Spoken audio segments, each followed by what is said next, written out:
Welcome to the Alsco Uniforms It Pays to Keep Clean podcast, where we discuss industry best practices, celebrate big wins, and share stories about Alsco's growth journey. I'm your host, Dana Craig. Thanks for joining us today. Let's see where this episode takes us. Good afternoon, Alex. How are you doing? I'm good. How are you? I'm doing okay as well. So Alex Stuart, Corporate Account Sales Manager focusing on healthcare. Yes, ma'am. Did I get that right? Mm-hmm. Okay. And we are here in sunny Carlsbad, California for Managers Meeting 2025 that we've kind of just wrapped up yesterday afternoon or in the evening where something very special happened. Yes. So Special surprise. Yes. Oh, yeah. You did look surprised. I was it was very great. surprised. Yeah. Well, congratulations. So Thank you. You were the recipient of the Steiner High Achievement Award, and tell us a little bit about that, or what Mr. Steiner said about you yesterday, if you kind of even remember I at this think point. I remembered saying something about target market and healthcare, and then after that, Ryan's filming me, and it's all out the window, right? I wish somebody would give me what he was reading. That would be good to know. But no, it really just focused on just the growth of me in this position for the last 10 years. Yeah. And growing healthcare, and then being over 6-7 people the last 3 years, and growing that team. I know as of just yesterday, when they all get paid, just this year alone, we've installed $508,000 in weekly phenomenal. volume. Yeah. So that's huge. Yeah, of all of the sales organization as a whole has really done very well this year, had a great year, but I don't think it's a surprise to anybody. It has not gone unnoticed that the healthcare group just kind of seems to be a bit on steroids a little bit. So we would like to know who your supplier is for your steroids. I don't know. I think it's just to have a good group of women. Yeah, there you go. Because they are all women. So I think they're very driven, Nothing's going to stop them. So we'll talk a little bit about your group more in a minute, but tell me a little bit about either you before Alsco, kind of how you got into Was there Alsco. a before Alsco? I know, for a lot of people there weren't. So was There's this not. So, kind of your first career position? It was my out of first it? career Yeah? position. My father worked for the business, and he came through with the acquisition, so knew well about linens, bib and bar, right? The whole bib and bar era for years, my whole life. Said something I was not going to go into. Right, of course. And then Wayne Moore calls me and says, "Hey, I have a sales job. Just come give me a few years." Okay, fine. I'll give you, I was on the 5-year trajectory plan, right? I was going somewhere else. Well, no, that didn't happen, So, but no, so there's been no before Alsco, really. So you started out as a sales consultant in yes. Region 6. Yes. Maybe it wasn't even Region 6 Well, I think it was Region 6 then. I think that's actually one that's never changed. And where do you live? Are you in Florida? I live in North Carolina. You're in North Carolina, okay. And so what was you weren't focusing on healthcare at that time, I'm assuming you were more Well, actually we were, because Okay. the Durham plant, Wayne came from, if you remember Wayne Yes. Moore came from Angelica. Yep. As one of his positions. So he really drove healthcare during then. And actually my degree is in biology. So he's like, I need you to run with it. Okay. And so in 2008, we sold our largest account to a hospital group for all their outpatient clinics. Never touched their hospitals. It was all outpatient clinics. Durham still services that account to this day. Are you kidding? That's fabulous. Yes.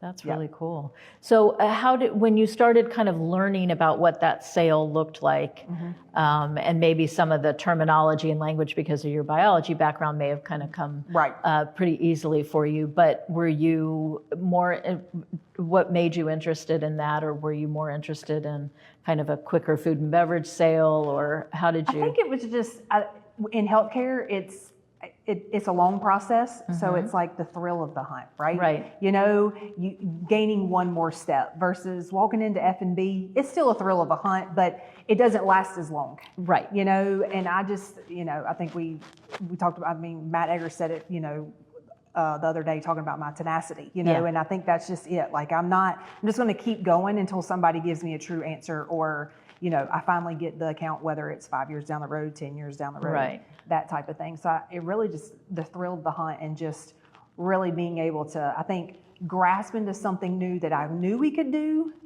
that, in turn pays off in the long run. Yeah, and I think that so it sounds like these are longer sales cycles, which we Yes. all know, and some people are better positioned for that or more interested in that, Correct, right? Either whether it's because you have a longer time to build a relationship, or you really are needing to understand their business. So in a way that maybe it's more obvious what the expectations are from a non-healthcare account. Well, and I think it comes back to, what we talked about this week with culture, because you really it is a partnership, yes. right? You do have to learn the client. You do have to learn, the intricacies within their facility, because not every facility is the same. It's not like walking up to a restaurant where right. it is more cookie cutter. And I think that's what makes it more interesting, because the account you go to each day, it's going to be a little bit different. Well, and it sounds too like you have a knack for building the relationships and keeping them long term, but becoming a trusted partner, right? Yes, like exactly. People are, if somebody can solve the problem, Alex, and maybe now it's Alex and her group can solve the problem. And so people are seeking you out rather than. And I think that support comes too from Alsco in itself, right? That they're willing to let's help solve the problem, and make healthcare better. So now, over the last few years, you've built your group. Yes. So we're going into year 3 now. Okay, and you've been, so it's 7 including you? No, it was 7. We had 1 leave, so we're at 6. Okay. So we should go back to 7 next year. Okay, but and that includes you. So that does not include me. Okay, Yep. So you have 6 people reporting directly to you, and they have a geographical split, Correct. I assume. Yeah. Okay. So we divide them up by states. Okay, and how many of them were internal to Alsco, kind of already in the sales organization, and then moved into your group? Every versus single hired out? one of them were, except great. 1. And then she's the newest one to our team. No, 2. But 1 was in the industry. Both of them were in the industry before, that came from outside the organization. And so how are you, what does lead generation look like for your group? How are you hearing about opportunities or fielding those? We really depend on our GPO rosters, so we get access to their membership groups. But I think a lot of it is just, fruition over the years of one, what they know from where, they know their territories better than I do. Right. Getting out with the SEs, doing research. I mean, a lot of this, the first year I told them, is really just prospecting, digging in and being out on the road, or, who's linked to who, different things, and then just making those connections. Once you make those connections, then it, it's kind of like a spider web. It feeds, this goes here, this goes there. You're seeing the patterns and the tentacles and kind of lead out. So that's really what it is, and just being out in the field, and then just using the knowledge that they do have now of, okay, how is this related to another group? Because in the healthcare world, everything is so much by a big parent company. Right? And then, word just gets around, the fact that we have grown healthcare so much, people pick up the phone and call us. And I mean, there's times I'm like, nope, you're way too big. This doesn't fit in our business model. I don't have a plant capacity, or I don't have a dedicated plant just for this. But, they amaze me sometimes, even where they find leads, because and when I started this, leads were just coming to me. There was not, because it was just me. Right. Yeah. Before the team, it was just me. So I was just busy filtering leads that were coming in from the GPOs. But now I'm like, how did y'all find that? Or their famous thing is, well, I had a list, but I saw the competitor's truck, so I just decided we were going to follow it today. So they are sleuthing and private investigating along on the side. They do a lot of private investigating. I love it. Like. This is good stories to hear. So when you are hiring for these positions, and even in terms of building your team, it sounds like you have to have people who are interested in the long game, also have tenacity, the way that was described that you have, of course. How are you kind of looking for that or asking about that in the interviewing process? How do you know that somebody has what it takes to do a healthcare sales versus something else? And I think it just comes to, where have you come in life, right? It's not just about, what drives you. Are you here for the long term? Because in this industry, especially in healthcare world, it's not a quick fix. This is like you just said, it's a long-term game. So do you plan to be here? Because we're not in positions for me to be able to churn and burn, because you're not going to benefit the company. I need to know, what is your tenure going to look like? Like we were talking about with SEs being here longer than a year. It takes my team, somebody new, a good year, and you got to understand, and you can't get frustrated. So, you know, you want to talk about, okay, well, what'd you do when you had a hardship in your life? Right. How did you overcome it? I think that's the main thing, right? Because in the sales world, even on the corporate level, you get told no every day. Right. So it's just, how did you overcome things? What is your long-term goal? You know, you got to be interested in healthcare for the long term, right? You know, because it's ever changing. So it's just those type of things. Well, and it's customers with pretty high, understandably so, right? High expectations. And you're dealing with a C-suite, right? Yeah. So, I mean, you know, education's not everything, but you got to be able to know how to compose an email. Right. You got to be able to know how to talk in front of somebody and not be worried, you know, because these people are throwing hard questions at you, you know. To them, this is a lot of money they're spending, but at the end of the day, it comes down to their patient care. So we can't be the in patient care. Right. So a few weeks ago, and Bob Steiner mentioned this when he was presenting you with the award last night. A few weeks ago, you had your team out to Salt Lake City to do some planning or something. It was our annual team meeting. Team meeting. And planning for 2026. Yes, and he is not the only one to have commented about the smoke that must have been coming out of the room and the work that everybody was doing. Honestly, a few other people have been like, have you seen Alex's team? I was like, no, I don't think. We all hear they're here, but we haven't even run into them in the bathroom. So it sounds like this is something that you do annually, but what are you attempting to do during that few days that you're together? And did you feel like you achieved it this year? Yeah, so, and I told the team coming in, I said, we've got 2 days. We had Medline, which is one of our core vendors, and then ADI, of course, come in. And so we were picking them up off the end of the clean show. So that's kind of why we had to adjust our meeting. But I was like, hey, we've got 2 full days. It's going to be a lot. We got to come in. We got to be ready to go. I need to know where your numbers are. We got to project 2026 because we were going to go into budget, Right. So the first thing NSMs do is come and say, okay, what do we got in the hopper, right? What do you think is going to land? So I knew I needed to be prepared before the budget meetings as well. But I mean, we just got in there and we kind of talked a little bit about the different direction, right? We talk about wells. We can still look at big accounts, but we have to be more strategic with them. Correct. Which, we've kind of already adjusted in the last 3 months on it, but okay, which way are we going? And how our preference to them is, what piece of the pie do we not have? There is a lot of healthcare pieces of the pies we don't have, and linen shouldn't be our front leader. Right. So I kind of wanted to change that direction. Where are you at? And then how do we dive into these surgery centers? How do we eat away at Image First? With Hannah being on our team now, we have that insight even more. Not, we learned a lot, but, and how do we work on that? So that's what we did. And then Medline came in one afternoon, kind of went over some new things they were thinking. And then just where do we need help, because of course we're now using their new scrub line everywhere. Right. And they just really wanted some feedback on that because they've really had some good success. We have too. It's been a great line for us. And then the thing we did on the second day was University of Utah. They are actually implemented the scrub machines that we're promoting. Oh, right. Yeah. I was so gonna ask it was you about a this. great field trip, and Ryan and Trish and Sarah joined us, and it was really great to see that in action. I mean, it helped my team better understand. We've had everything was kind of theoretical before exactly. then. Yeah. You go through this presentation, but now you can watch actually a video see or it something. See it in person. They were able to make it work for us. We could ask questions. We could watch an employee use it.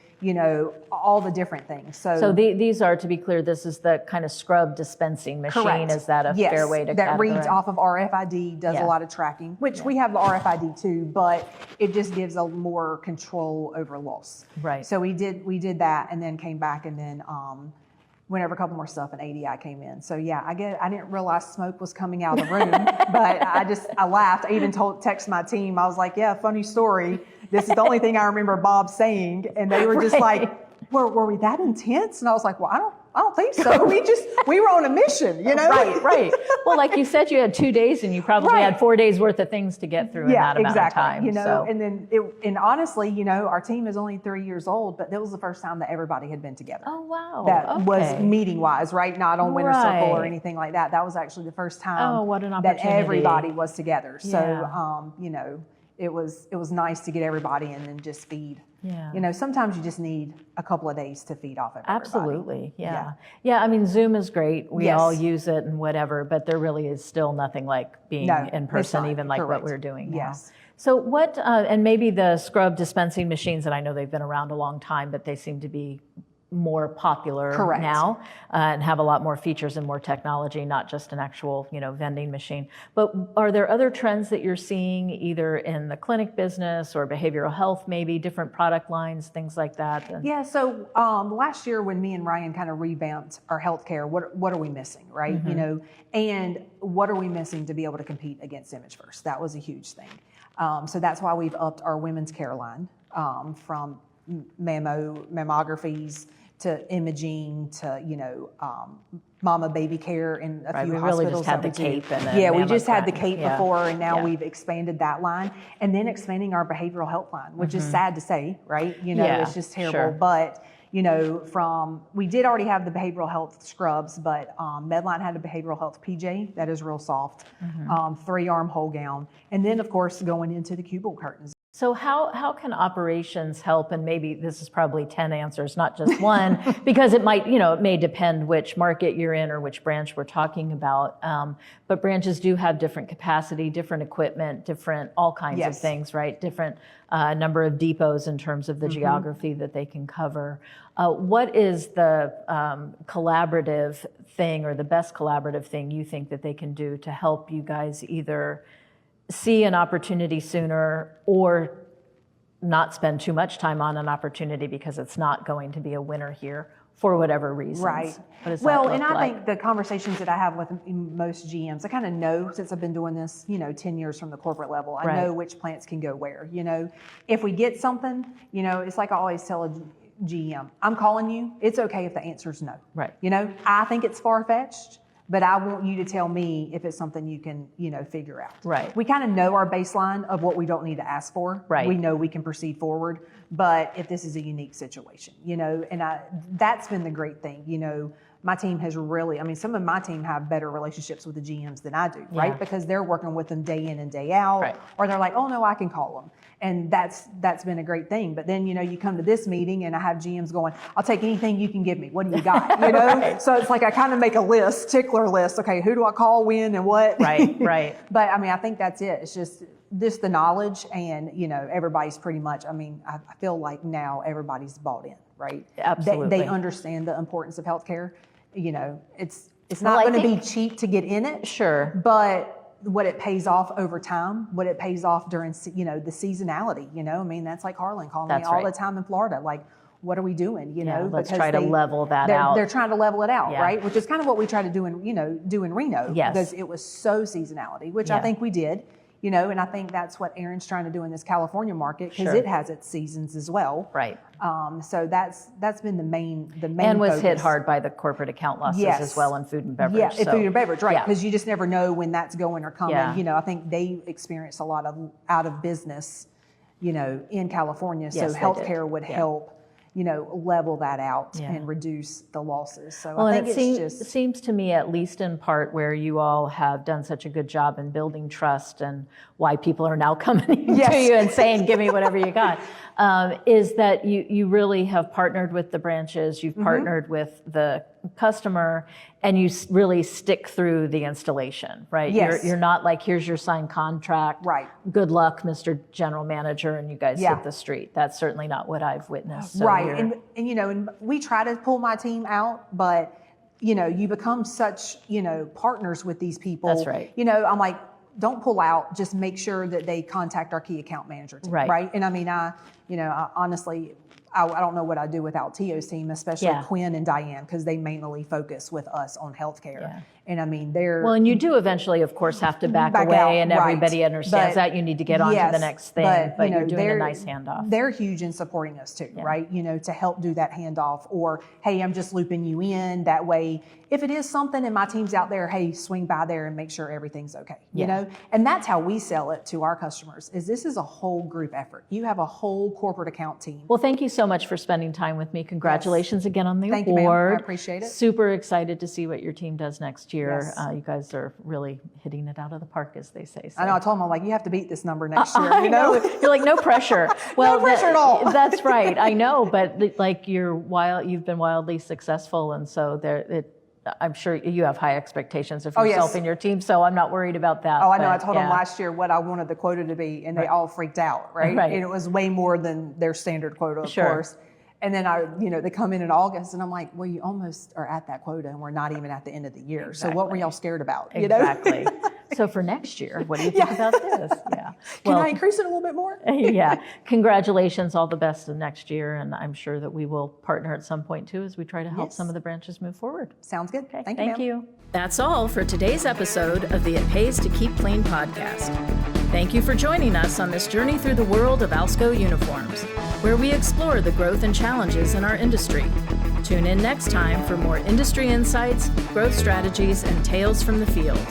If you've enjoyed our time together, please leave us a rating and review on Spotify, Apple Podcasts, or wherever you listen to your podcasts. If you want to learn more about our services, visit us at alsco.com. From all of us here at the It Pays to Keep Clean podcast at Alsco Uniforms, thank you for listening. Stay safe, stay clean, and we'll see you in the next episode.